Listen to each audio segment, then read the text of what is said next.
Welcome back to the Frugal Gardener's homestead. I'm the Frugal Gardener. I garden in Zone 7A. It's in the hills of West Virginia. And this is this is going to be a really fun video for me today. This is something that I have been working on for a while. And now it's time for me to bring you guys in on what's been going on. So I created this garden, this project, by accident. This is my 6 by 8 foot raised garden, and over here it looks a bit rustic, to put it mildly. Now, here's the deal. I call this my no rules garden. I thought I was being clever. I thought I was being original.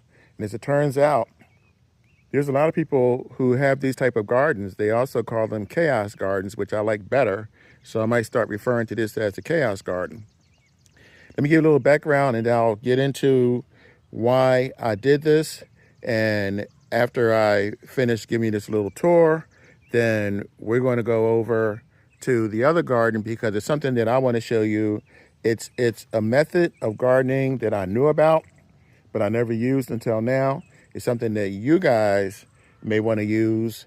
And also, I want to give you a preview into the next video.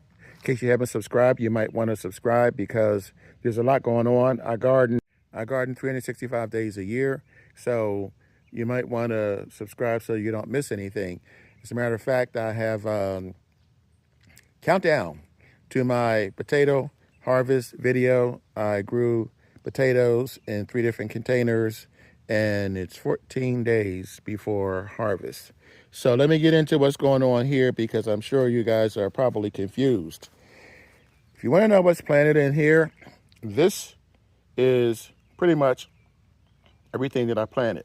If you look real close here, you'll see potatoes coming up.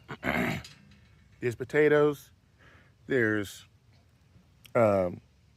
onions. There's elephant garlic. There's sweet potatoes.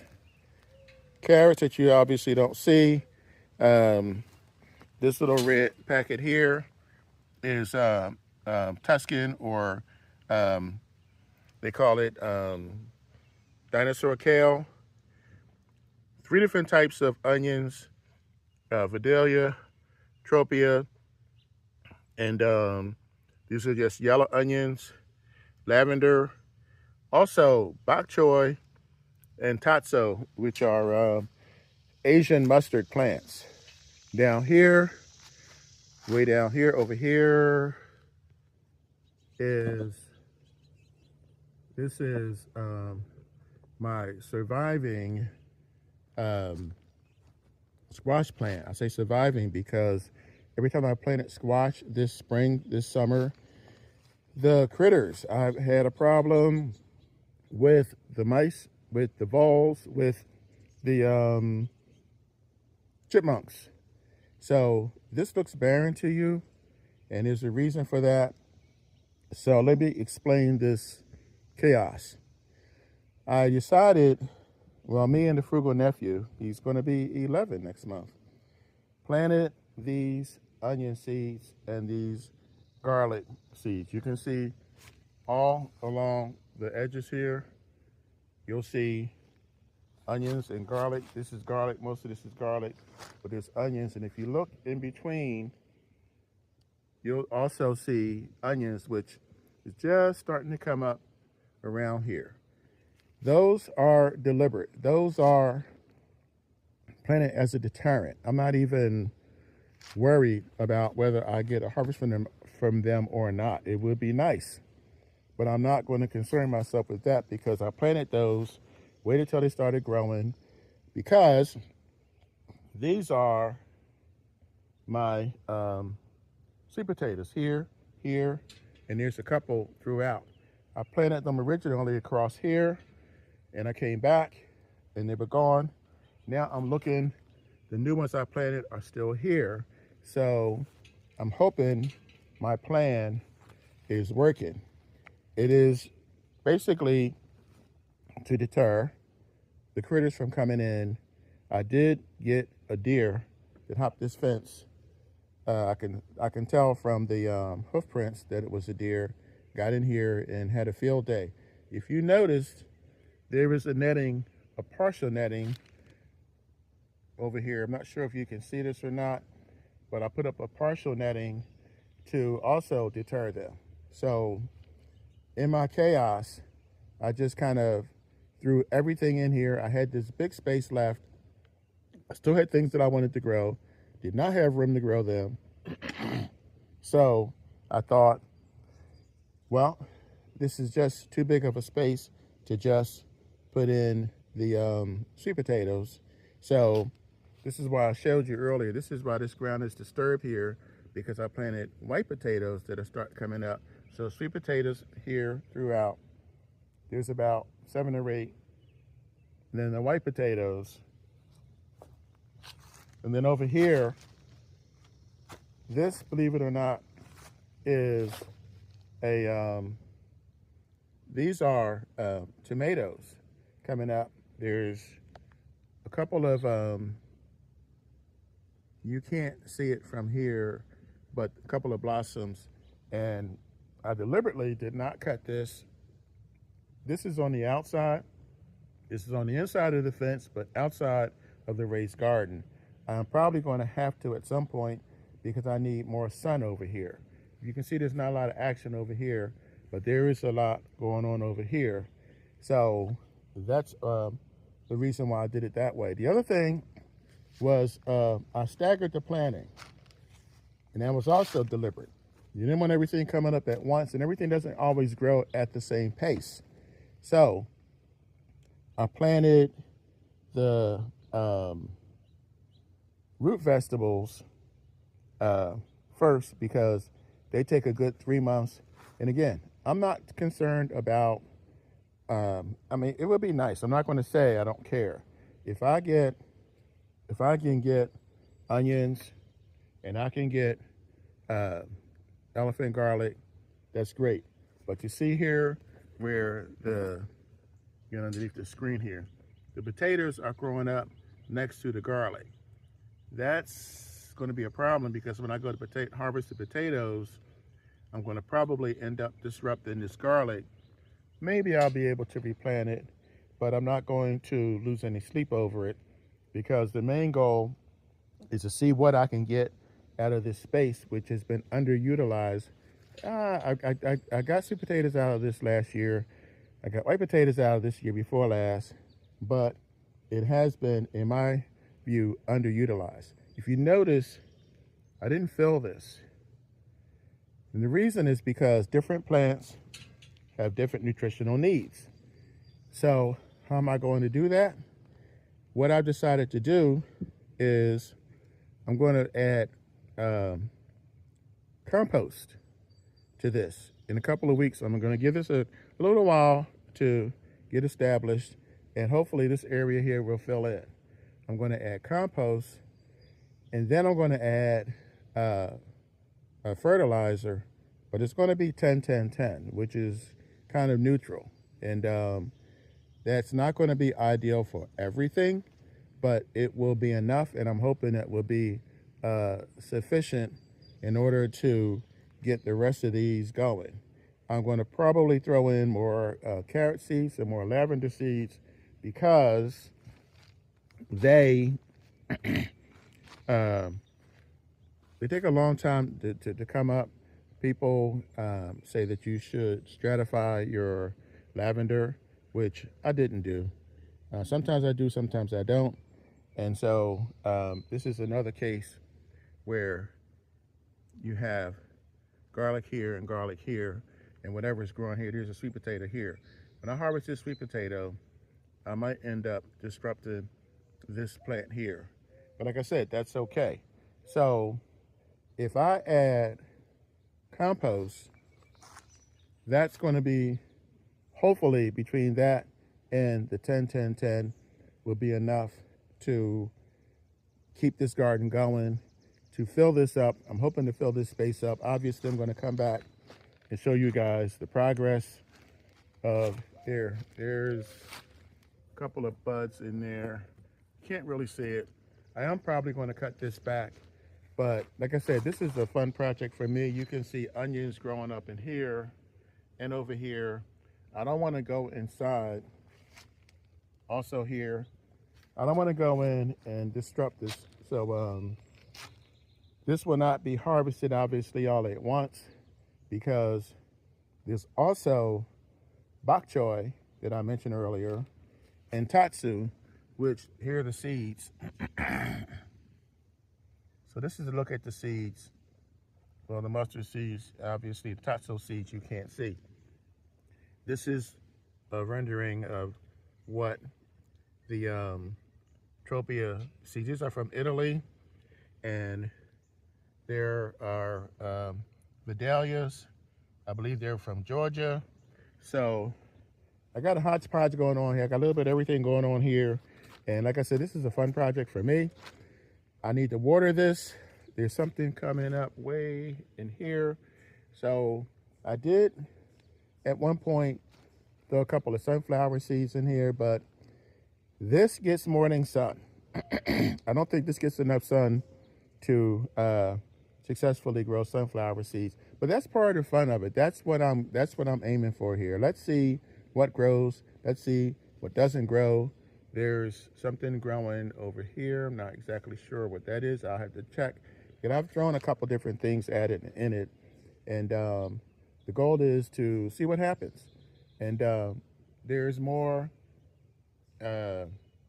garlic plants coming up over here, and this is part of my problem. This is bothering me because we had a lot of rain lately, and this was not covering this area as much. So I have things planted over here that are being blocked from the sun.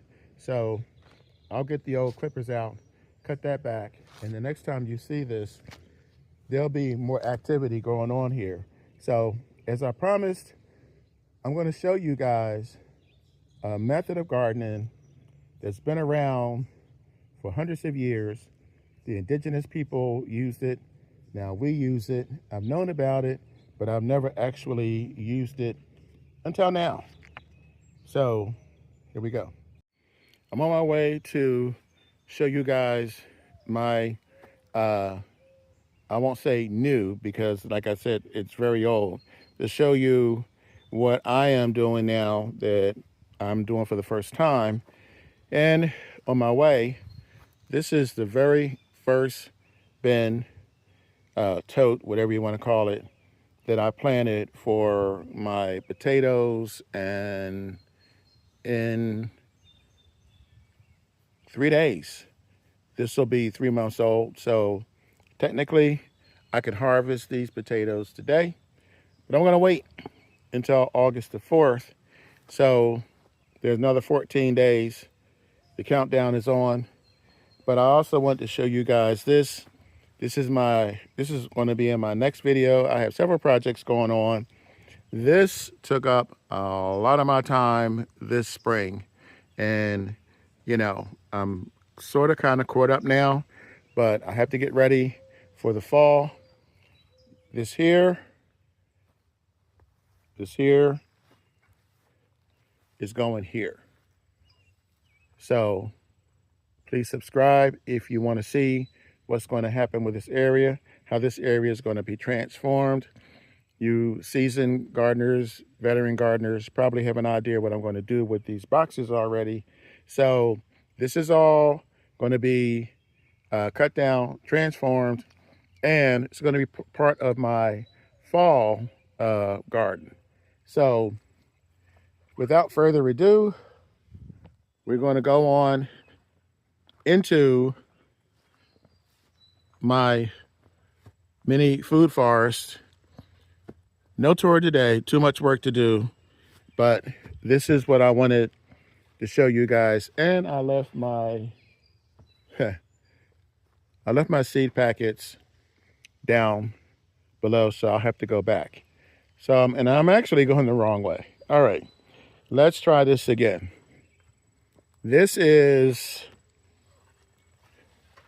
my workstation, which I'm planning on tidying up now that I am sort of caught up.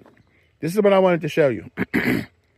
This is obviously corn here, corn here. And this one lonely corn stalk over here, and you're probably going to ask me, or you're probably asking yourself, how come only 3? Well, there was more like 12. But this is when I had the problem with the critters. So every time I planted a seed, and especially corn seeds, because they're easy to find, they got a hold of them. And these 3 managed to survive.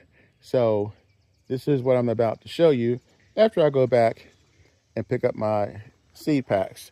This is my second bin, which is identical to the first bin that I'm going to harvest the potatoes. I haven't decided yet whether I'm going to harvest them all at once, or whether I'm going to do one a week, or how I'm going to get this done yet.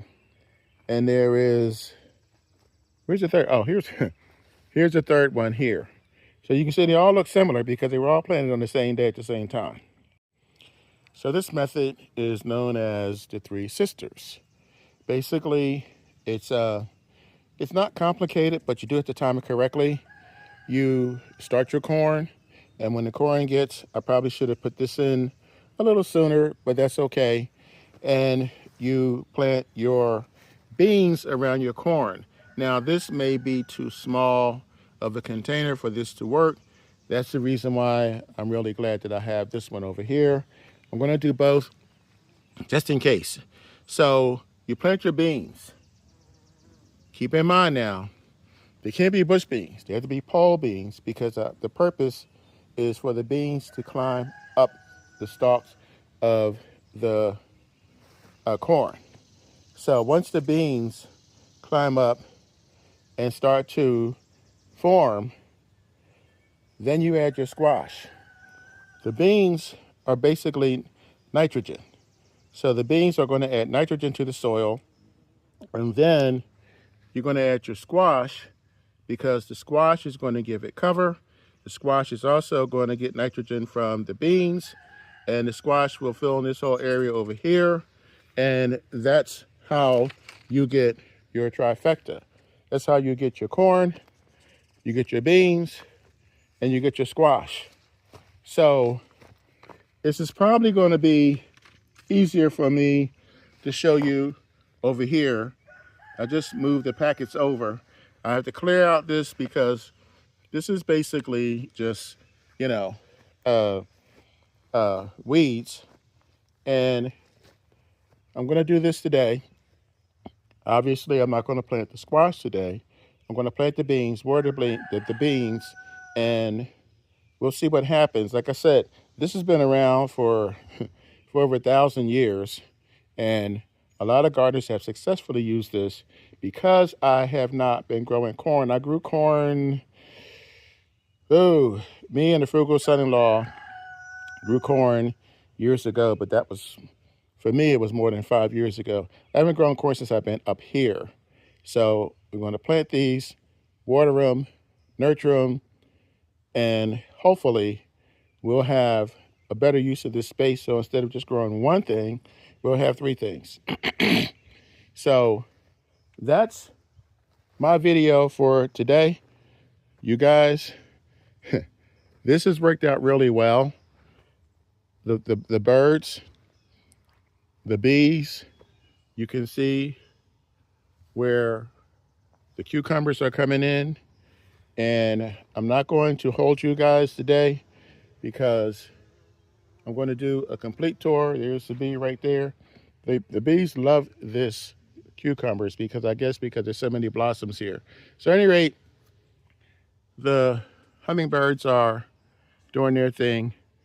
That's it for today. Remember, there's a lot that I have going on, so I hope you guys do stick around. Please share this video. Put your comments below. I read and respond to every comment. So if you have any questions or any words of encouragement, I appreciate it. I thank you. I appreciate you. And remember, when you grow your own food, you'll always know where it comes from. I'll catch you guys on the flip side. Enjoy your day and go out and plant something.